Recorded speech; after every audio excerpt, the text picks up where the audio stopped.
ഈ വെറുപ്പ്, ഈ വൈരം, ഈ വിദ്വേഷം, ഈ അകൽച്ച, ഈ ധ്രുവീകരണം, അതിനോടൊക്കെ പുതിയ തലമുറക്ക് ന്യൂജൻ കുട്ടികൾക്ക് വെറുപ്പാണ്.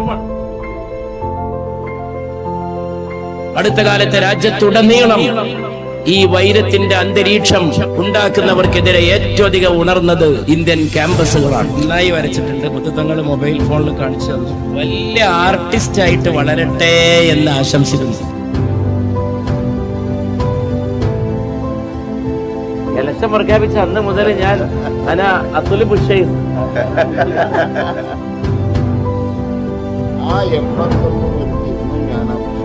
ഇന്ത്യന്റെ രാഷ്ട്രപതിയാകാം. എത്ര മഹല്ല് പ്രസിഡന്റായിട്ട് ഇത്ര കാലം ഇരിക്കാൻ അതിന്റെ ഉസ്താദിനെ എത്രാം ചെയ്തിട്ടുള്ള പരിപാടി.